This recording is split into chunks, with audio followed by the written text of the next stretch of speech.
final de cada trimestre, ele é divulgado. Então, o último é o do quarto trimestre de 2014, o último da disponível. Aí tem outras publicações dessa forma. Por exemplo, né, o FMI, ele também tem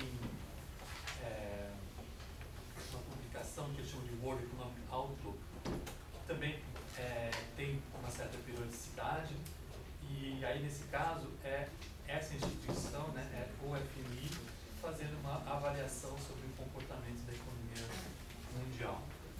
Também é um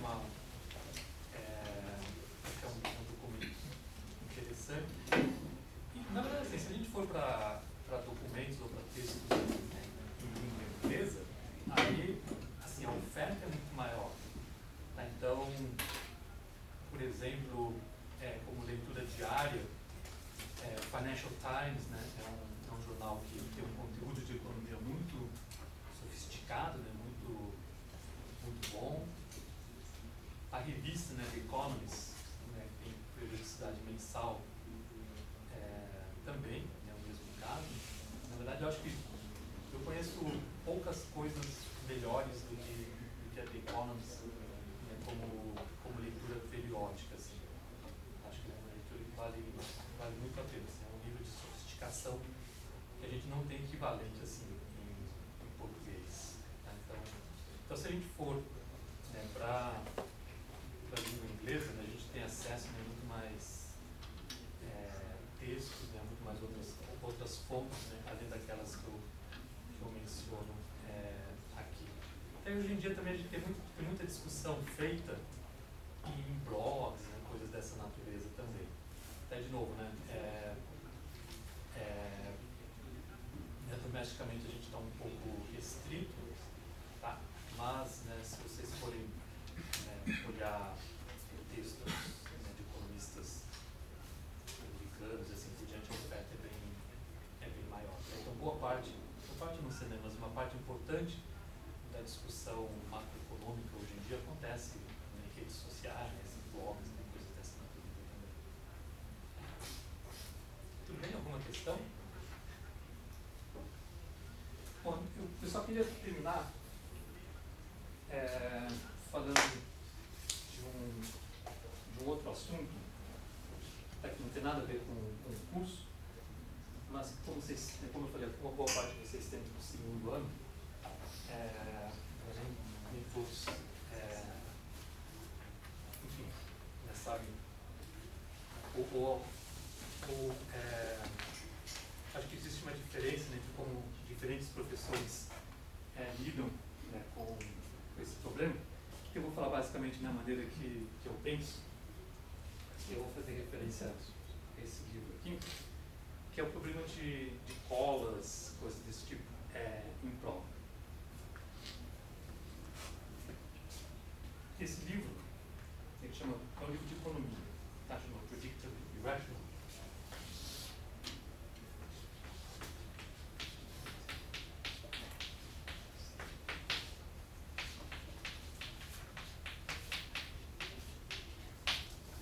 Aí o autor, né, chama Dan Ariely.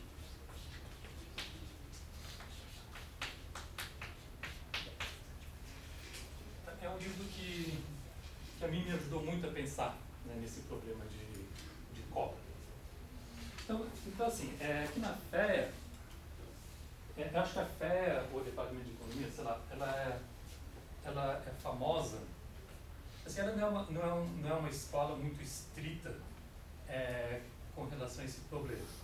Então você encontra professores, né, que ou acham que esse é um grande problema, e também se encontra professores que, né, não dão muita bola, né, não acham que isso seja um grande problema.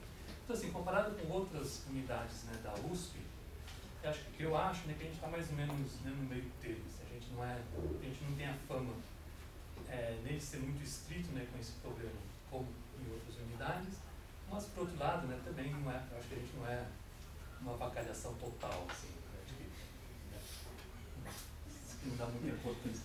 Então, assim, dado isso, né, eu acho que é importante que cada professor, né, transmita como que o professor em questão trata, né, por ver esse problema, dada essa diversidade que existe, né, aqui na casa. Então eu vou falar mais ou menos qual que é a minha visão, né, sobre esse assunto. E aí, esse livro me ajudou muito, assim, porque na verdade eu mudei assim, a visão de como, a minha visão sobre esse assunto.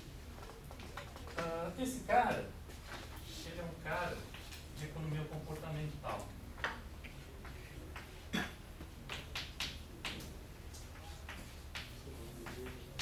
E o que o pessoal de economia comportamental faz é basicamente o seguinte: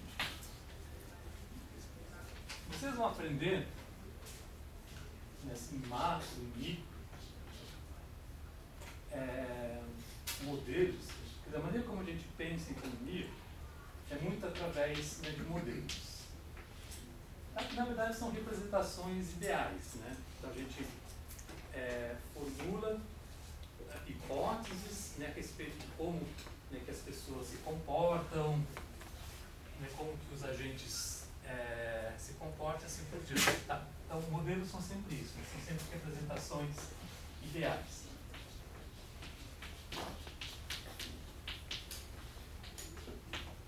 E aí, né, vocês vão aprender, micro, né, principalmente, uma parte importante da representação que a gente faz através dos nossos modelos é o que a gente chama de racionalidade, hipótese de racionalidade.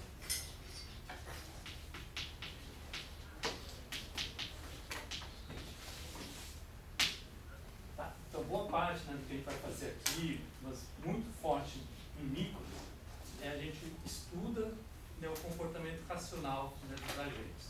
Tá? É por isso que cálculo é uma coisa tão importante, né? Então, os que vocês fizeram primeiro, porque cálculo, porque o comportamento racional para a gente é basicamente um comportamento otimizador. Tá? Então a gente entende um comportamento racional como sendo um comportamento de um agente que está procurando otimizar, né, alguma função objetiva. Ao otimizar a função objetiva, você já sabe de cálculo, que cálculo é encontrar condições de primeira ordem, igualar a zero, coisas desse tipo. Tá? Então, postulados de racionalidade, né, são muito importantes, né, nos nossos modelos. Tá? Mas como eu falei, quer dizer, isso tudo são representações ideais. Tá? O que o pessoal de economia comportamental faz é olhar não para aquilo que a gente diz que os agentes econômicos fazem através dos nossos modelos, mas sim para aquilo que de fato as pessoas fazem. Tá? Então, a maneira como o pessoal de economia comportamental estuda é muito através de experimentos. Tá? Então, eles fazem experimentos, né, sujeitam as pessoas a um certo ambiente, a uma certa simulação e olham, verificam como que de fato elas se comportam em determinadas situações. Tá? Então, isso é o que o pessoal de economia comportamental faz. Tá? Então, diferente, né, dos nossos modelos, onde a gente então faz essas representações que eu estou chamando de representações ideais, tá? O pessoal de economia comportamental olha de como de fato, né, as pessoas se comportam. Tá? E aí esse livro tem um capítulo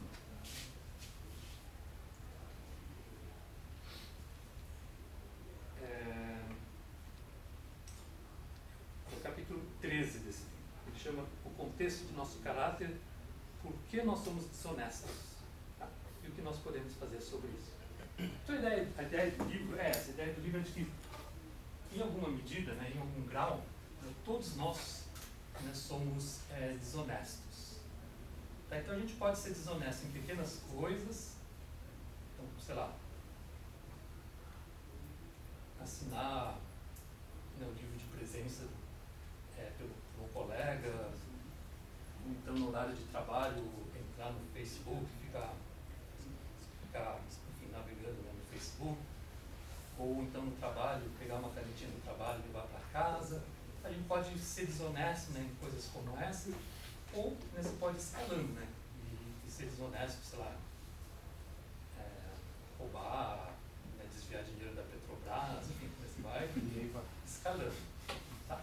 Mas a questão do autor é essa, né? Quer dizer, através de experimentos, ou seja, sujeitando as pessoas aos experimentos, Aí esse capítulo ele conta, né, quais os experimentos, né, que ele sujeitou às pessoas.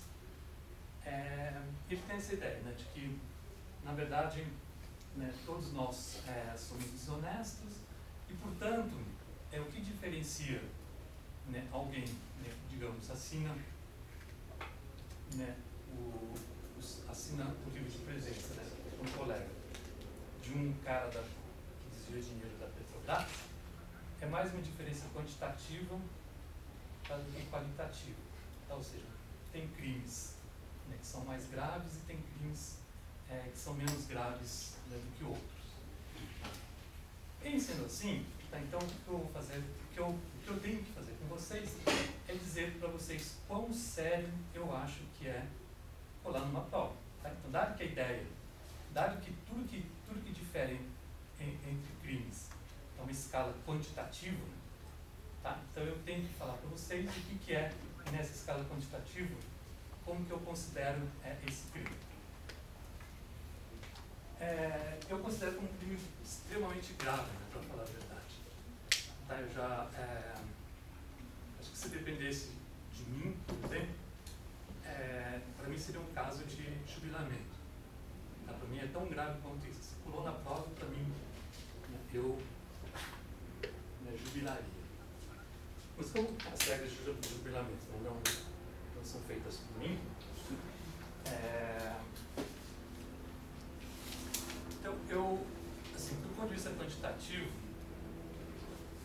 eu acho que colar numa prova, na minha avaliação, é tão grave quanto roubar um objeto pessoal de valor. Tá?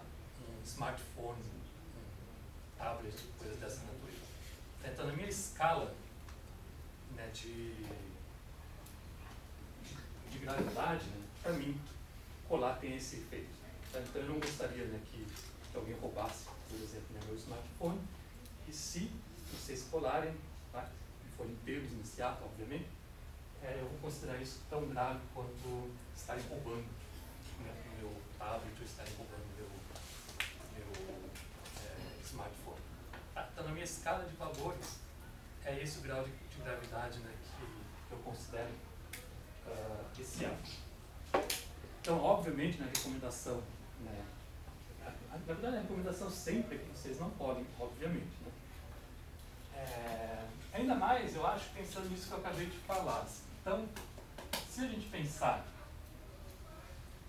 né, como o pessoal de economia comportamental diz, né, ou seja, o pessoal de economia comportamental diz, você olha, você julga a oportunidade.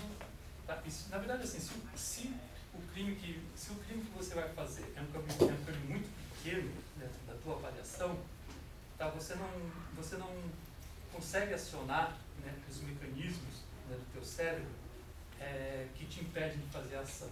Tá? Então, quer dizer, os sininhos, os alarmes só começam a tocar quando você considera que aquilo que você está fazendo é suficientemente grave.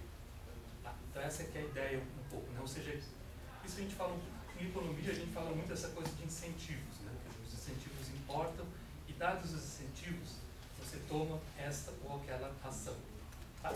Então a minha sugestão é assim, se vocês não se sensibilizaram por nada disso que eu falei, tá? Então pelo menos evite de colar nesse núcleo. Tá? Porque esse aqui é um núcleo que vai fazer a diferença entre vocês serem um bom ou um mau economista daqui a 10, 20, 30 anos. Tá? Então, se nada disso que eu falei para vocês, né, faz sentido, pelo menos colhem em disciplinas, tá, que não vão afetar o núcleo da formação de vocês. Tá? Então, como eu falei, a recomendação é sempre não colar. Mas, se isso não fez sentido, tá, pelo menos tentem evitar de comprometer o que é o núcleo básico da formação de vocês. Tá? Não comprometam a formação de vocês por uma nota, né, um pouco mais alta. Bom, então, só para terminar mostrar um pouco melhor, leia um livro, tá? O livro é muito bacana. Se vocês quiserem, eu conto para vocês um pouco sobre esses experimentos o experimento que deixa eu contar rapidinho, só para a gente terminar.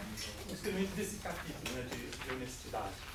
Então, o experimento era assim, eram alunos, tá, como vocês, que eram submetidos a um teste de matemática.